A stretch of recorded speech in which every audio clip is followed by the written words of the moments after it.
2026 s'annonce grandiose, que ce soit niveau film, niveau série, niveau musique, on va bien manger. Et pour être au courant de tout ce qui se passera niveau pop culture cette année-là, on se retrouve pour un pop check un peu spécial.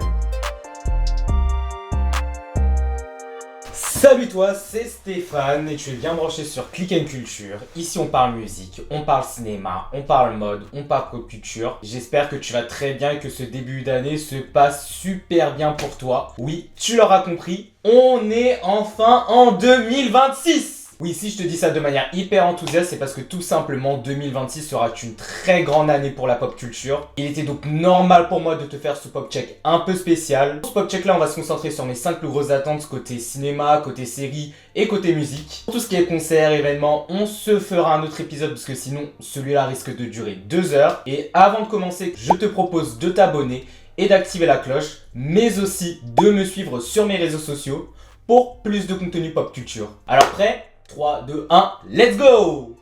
Côté cinéma-série, ce sera une très grande année. Et si je devais faire un petit top 5, en 5ème position, je mettrais Toy Story 5. Si on pensait que la saga allait se terminer avec le 4ème, ou même le 3ème sorti en 2010, eh bien on avait tort, puisque Woody, Buzz l'éclair, Jessie et toute la bande feront leur grand retour cet été pour un 5ème opus. Le méchant sera tout simplement une tablette tactile. L'idée de ce nouvel épisode est de confronter les jouets à la technologie et surtout de savoir comment un jouet peut survivre et à continuer de capter l'attention des enfants dans une ère où la technologie prend de plus en plus d'ampleur. Vu la période dans laquelle on est, je trouve que c'est un sujet important à aborder, surtout dans une époque où toutes les questions autour de l'intelligence artificielle se posent de plus en plus et le fait de le traiter dans un film d'animation comme Toy Story, film qui à l'époque de sa sortie était une révolution notamment au niveau de l'utilisation de la 3D dans l'animation, peut donner à cette œuvre un traitement plus profond que l'on ne pense. C'est un secret pour personne, si les Toy Story se démarquent, c'est aussi pour leur capacité à mettre l'accent sur l'émotion. En disant ça, je pense surtout au 3ème volet qui mettait l'accent sur l'abandon, la perte. Et rien que pour ça, j'ai hâte de voir comment Pixar envisage de tourner cette opposition. A priori, une grande partie des jouets que nous avons connus dans les 4 premiers opus seront de retour. De même pour Fourchette, qu'on avait connu dans le 4ème volet. Des jouets face à la technologie. En 4ème position, on retrouve la 3ème saison d'Euphoria.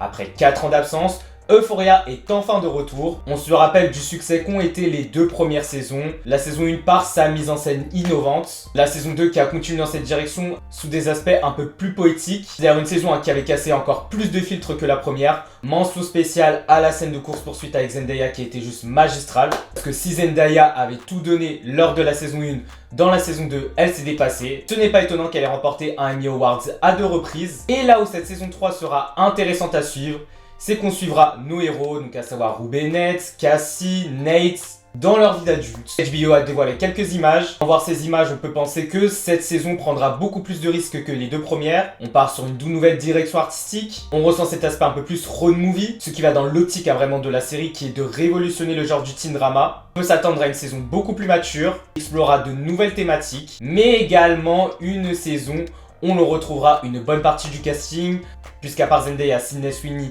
et Jacob Elordi feront leur grand retour, mais on aura également l'apparition de la chanteuse Rosalia. En 3ème position, on retrouve Spider-Man Brand New Day, le 4ème film Spider-Man porté par Tom Holland. Alors, à l'heure où je tourne cette vidéo, on en sait peu sur l'histoire, ni sur le rôle qu'auront les différentes personnes du casting, mais on peut s'imaginer un retour de Spider-Man dans un contexte un peu plus street level. On l'a bien vu, No Way Home nous a préparé à ce contexte. Au-delà de son histoire multiverselle et du retour de Tobey Maguire et Andrew Garfield, il a apporté une tournure un peu plus mature pour le Peter Parker de Tom Holland. Satan décède, tous ceux qui l'aiment et qui le connaissent ont oublié son existence suite au sort de Doctor Strange. Donc j'ai hâte de voir de quelle manière tous ces traumas vont impacter le Peter Parker de Tom Holland. Ce qui pourrait nous permettre de voir, et ça j'en suis sûr, les plus belles performances de Tom Holland en tant que Spider-Man. Pendant toutes ces années loin du rôle de Spider-Man, Tom Holland a excellé en termes de comédie et de performance.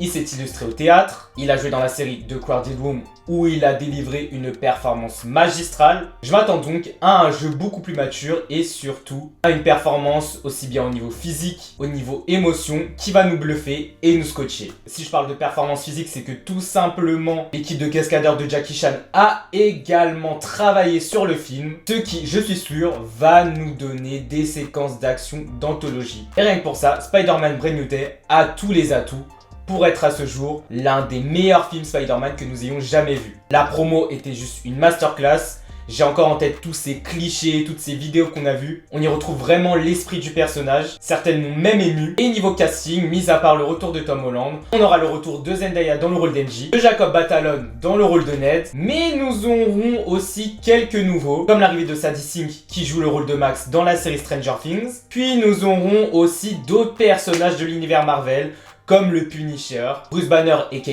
Hulk, mais aussi Yelena Belova, incarnée par la grande Florence Pugh. Pour le moment, comme je te le disais, on en sait peu sur l'histoire au moment où je tourne cette vidéo, mais avec tous ces personnages et toutes ces idées mises en place, j'ai trop hâte.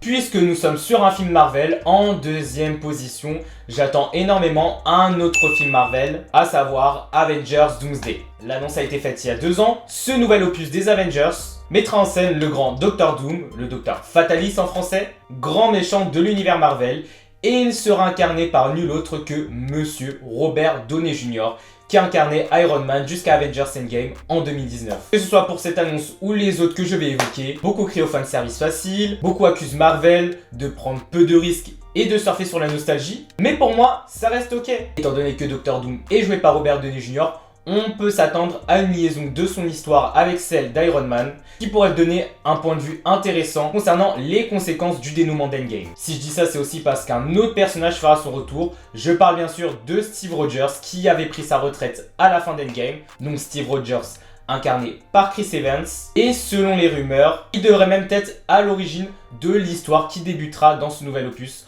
On le rappelle, à la fin d'Endgame, Captain America, alias Steve Rogers, était parti dans le passé pour déposer les pierres d'affinité à chaque époque où il l'avait récupéré, ce qui potentiellement pourra déclencher ce qu'on appelle l'incursion, un phénomène où 2 univers rentrent en collision. C'est d'ailleurs un film qui commencera à la manière d'Infinity War, la conclusion de ce nouvel arc de l'univers Marvel qui était consacré au multivers, et forcément qui dit multivers dit retour de différents personnages auxquels on aurait pu s'attendre. Et quand je dis ça, je pense également au retour des X-Men des années 2000, puisque Patrick Stewart, Ian McKellen, James Marsden, puis d'autres acteurs emblématiques et personnages emblématiques de la saga X-Men de la Fox des années 2000 seront bien présents dans ce film Avengers, ce qui donnera une confrontation que nous avons toujours rêvé de voir en tant que fans de super-héros au cinéma. Le temps aura son importance, on le voit d'ailleurs dans les différents teasers qui ont été dévoilés, chaque teaser se termine par un compte à rebours, et nul doute, ce compte à rebours aura un rôle primordial dans le film. J'ai l'impression qu'on se dirige un peu vers ce retour du prime de Marvel,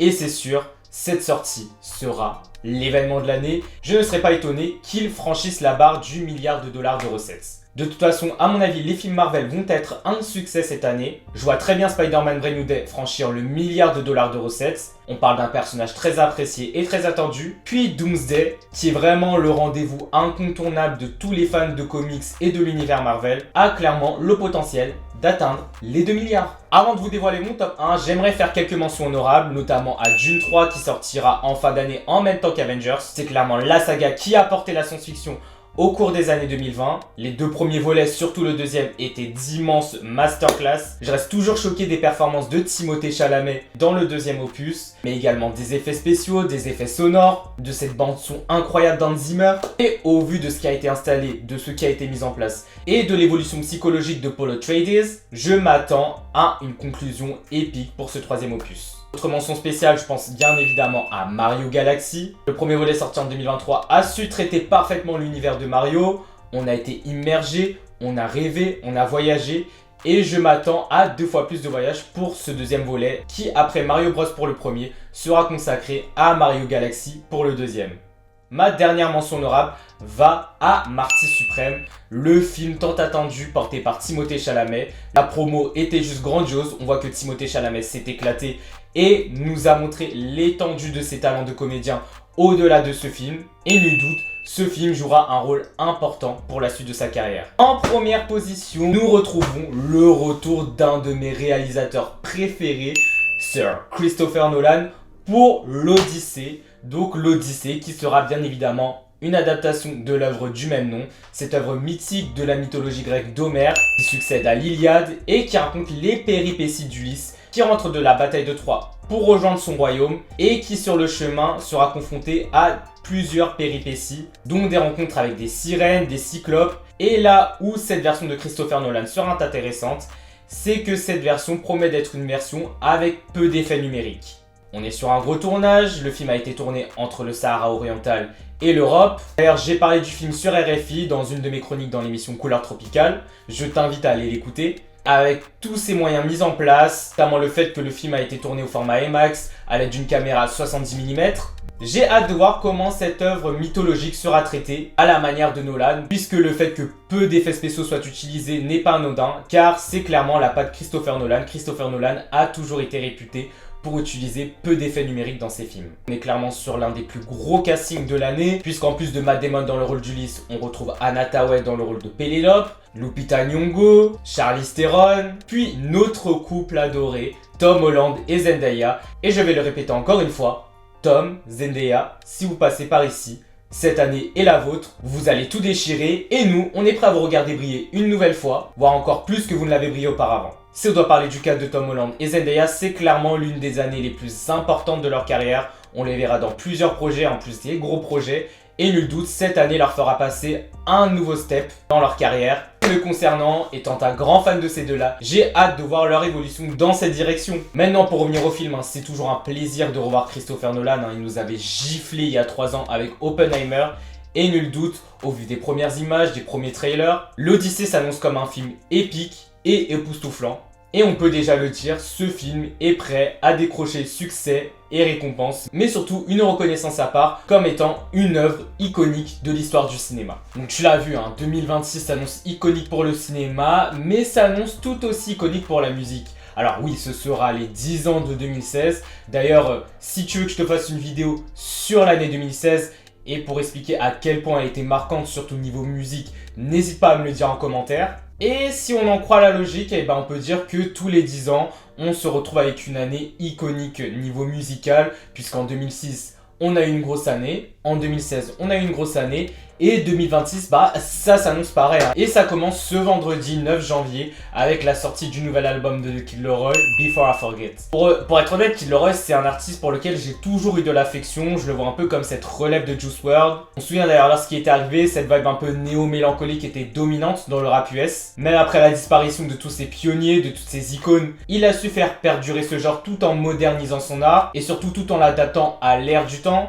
Que ce soit dans des ballades ou des tubes up-tempo, il a toujours eu cette maîtrise qui le rend hyper versatile. Et à en voir la direction qu'ont pris ses derniers singles, j'ose imaginer qu'on pourra se retrouver avec un projet aux influences R&B. On sait, depuis le début des années 2020 et avec tous ces artistes qui ont émergé, le R&B a retrouvé une seconde vie. Et ce serait pas impossible de voir Kid Laroi se diriger vers ce genre. D'autant qu'on pourrait voir une véritable osmose artistique entre ce genre et sa direction artistique, un peu émotionnelle, un peu aérienne, un peu hors du temps. En tout cas, à l'heure où je tourne cette vidéo, Before I Forget n'est pas encore sorti et j'ai qu'une hâte, c'est de pouvoir l'écouter et le mettre dans ma playlist. Autre grosse sortie de cette année qu'on retrouve en 4ème position, Dump Be Dump d'A$AP Rocky. Parce que oui, depuis 2018, nous n'avons plus de projet d'A$AP Rocky. Alors, on a eu quelques singles par-ci par-là. Entre-temps, notre gars a fondé sa belle et heureuse famille avec notre Tatariri. Il a également poursuivi certaines de ses activités dans la mode. Donc en même temps, le gars était très pris, le gars était occupé. Et pourtant, comme je viens de le dire, il nous a sorti quelques singles. Et chacun de ces singles était des bangers. Mention spéciale au single Am I Dreaming sur la BO de Cross the Spider-Verse. Au vu de ces singles qui sont sortis, notamment son single avec Pharrell, on peut s'attendre une nouvelle fois à une innovation qui va donner un énormément au rap US, comme ce fut le cas avec le projet Long Live A$AP sorti en 2013. Et puis inutile de rappeler le raz-de-marée qui était Testing sorti en 2018. On peut s'attendre à un album assez expérimental. Je l'imagine même incorporer des éléments de musique classique, surtout que Metro Boomin et Mike Dean seront de retour à la production de cet album. À l'habitude de ces projets, je m'attends une nouvelle fois à vivre une expérience, une immersion. Et une chose est sûre, A$AP ne nous décevra pas, surtout que A$AP ne déçoit jamais. Autre grosse sortie de cette année qui se trouve dans mon top 3 est celui du nouvel album de BTS. Ça y est, depuis quelques jours on commence à avoir quelques teasings, quelques annonces. A priori, cet album devrait arriver le 20 mars. Il marquera d'ailleurs la réunification du groupe après leur album B sorti en 2020. Donc ça fait quand même un sacré bout de temps qu'on attend un album de BTS. B qui avait en quelque sorte dépassé la sphère K-pop pour redéfinir la pop mondiale, dans une période compliquée pour l'industrie musicale. Nul doute que ce prochain opus s'annonce légendaire. Le groupe s'était en effet arrêté pendant quelques années puisque certains étaient partis faire leur service militaire en Corée. Et pendant toutes ces années, et malgré qu'on n'ait pas eu de projet, le groupe est quand même resté très présent dans la pop culture. Je pense notamment à Jimin qui était très présent dans l'univers de la mode, à Jin ou même à Jungkook pour leurs nombreux singles qui ont été des succès. Je pense aussi à Jin et son single The Astronaut qu'il a coécrit avec Chris Martin, le leader de Coldplay. En résumé, en plus de l'impact mondial qu'ils ont, les BTS reviennent avec un bagage encore plus important que celui qu'ils avaient en 2020. Quoi qu'il en soit, cette sortie va tout casser. Pour mon top 2, on s'attaque au gros du gros, au lourd du lourd. Et à l'heure où je te parle, un tweet aura suffi à déclencher toute cette excitation qui est en moi au moment où je te parle. Puisque oui, Bruno Mars is back! Tu l'auras compris, cette année, nous aurons un nouvel album de Bruno Mars. C'est Bruno Mars, on a hâte. Ça va faire 10 ans que nous n'avons pas eu d'album solo de sa part, bien qu'il ait sorti ce magnifique projet avec Silk Sonic en 2021. Et après le doo-wop, la funk, je t'avoue qu'il est difficile de faire des pronostics en ce qui concerne ce nouvel ère. On le sait, Bruno Mars est un grand showman, il nous a toujours habitués à différentes aires musicales, à différents styles, à un renouvellement complet de son personnage era après era. Surtout que depuis 2 ans, il nous a sorti 3 singles de 3 styles différents. On a Die With A Smile, cette magnifique balade avec Lady Gaga, Apathy dans ce registre K-pop avec Rosé, puis Fat Juicy and Wet, où il nous ressort son côté pop aux côtés de Sexy Red. C'est là où on voit quand même la force du gars, la capacité d'adaptation du gars, et rien que pour ça on peut s'attendre à tout. Je ne serais même pas surpris si ce nouvel album de Bruno Mars soit un album qui part dans une direction beaucoup plus hip-hop, le hip-hop étant une identité dominante.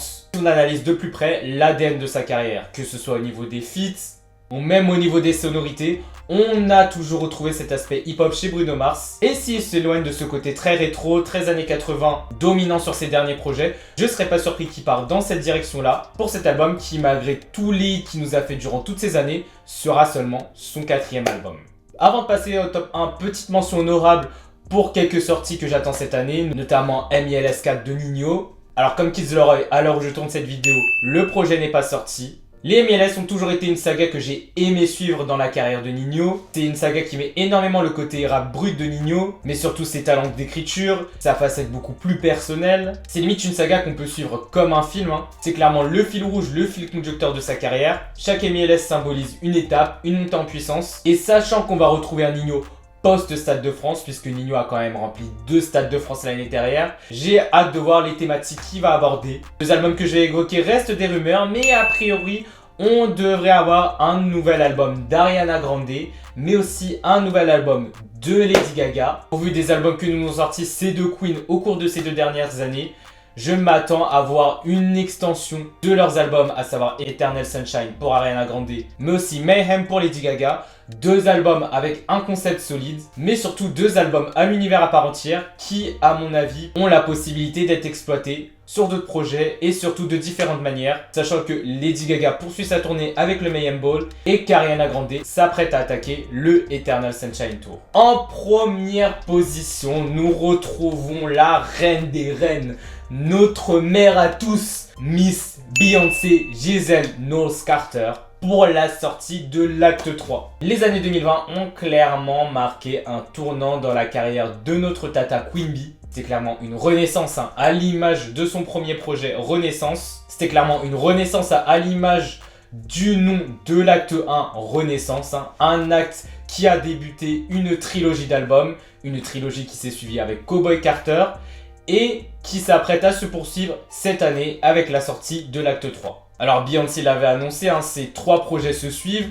Sur le premier projet, on avait une réincorporation de la culture ballroom de Chicago, mais également de tous les pionniers afro-américains de l'électro. Pour Cowboy Carter, Beyoncé s'était incorporé les racines de la country en mettant en avant son héritage texan, mais surtout l'héritage afro-américain de la country, en mettant en lumière un aspect important de ce genre musical, à savoir sa création par les esclaves et de quelle manière il avait été arraché à ces derniers au cours de l'histoire. A priori, l'acte 3 devrait être un album rock, et au vu de ce qu'entreprend Beyoncé avec ses différents projets, à savoir la réappropriation des différents genres musicaux afro-américains, nul doute, ce troisième acte sera un hommage aux pionniers du genre tels que Tina Turner ou Prince. Je serais d'ailleurs pas étonné de voir une reprise de ces deux artistes, un peu de la manière dont a été fait la reprise de Jolene de Dolly Parton dans Cowboy Carter. Même si pour le moment ça ne reste que des théories, nul doute qu'on se dirige vers ce style-là. On peut le remarquer à travers les différents indices, que ce soit les apparitions publiques de Beyoncé, les différents clichés faits pour les différents magazines, ou même la scénographie de Cowboy Carter avec ce catwalk en forme de guitare électrique, conçu de la même manière que le catwalk de la tournée Renaissance qui avait la forme d'un banjo, le banjo qui avait pour but de teaser l'album country qui était arrivé après, et au vu de ce que Beyoncé a pu donner sur des musiques rock, et surtout que les genres musicaux auxquels s'attaque Beyoncé étaient des genres musicaux auxquels elle nous avait préparé pendant plusieurs années. Pour l'électro, on y avait déjà été préparé avec des titres comme Sweet Dreams. Pour la country, on avait Teddy Lesson présent sur Lemonade. Derrière toutes les attaques racistes qu'elle avait reçues lors d'une performance de cette musique au Country Music Awards, elle avait eu ce déclic, cette motivation pour pouvoir concevoir l'album Cowboy Carter. Et pour le rock, ce n'est pas une première puisque Beyoncé s'était déjà testé à l'exercice sur le titre Don't Hurt Yourself de l'album Lemonade où elle parle des infidélités de Jay-Z, mais également sur l'album B-Day on peut retrouver certaines influences rock, notamment sur le tube Sugar Mama. Je m'attends à un album d'une puissance vocale, d'une énergie remarquable, et j'ai surtout hâte de voir sur quoi il va déboucher, car même si on est sur la conclusion de ces trois actes, je ne serais pas surpris que cet album a aussi pour rôle d'ouvrir une nouvelle porte dans la carrière de Beyoncé. Des concerts, il y en a eu, des succès, il y en a eu. Est-ce que nous ne serions pas sur la préparation d'un nouvel ère, tel que l'ouverture d'une résidence, ou alors une reconversion ou une transformation de son rôle dans l'industrie musicale? Affaire à suivre. Quoi qu'il en soit, l'année sera riche. Je serai très heureux pour continuer encore et toujours de décortiquer toutes les actus pop culture de cette année. Et sur ce, je n'aurai qu'une chose à ajouter, reste à l'affût, car l'année s'annonce chargée et une nouvelle fois grandiose. Et toi, que ce soit niveau cinéma, série ou même musique, qu'est-ce que t'attends le plus en 2026? Dis-moi tout, like, commente, et je te dis à bientôt, même endroit, même chaîne.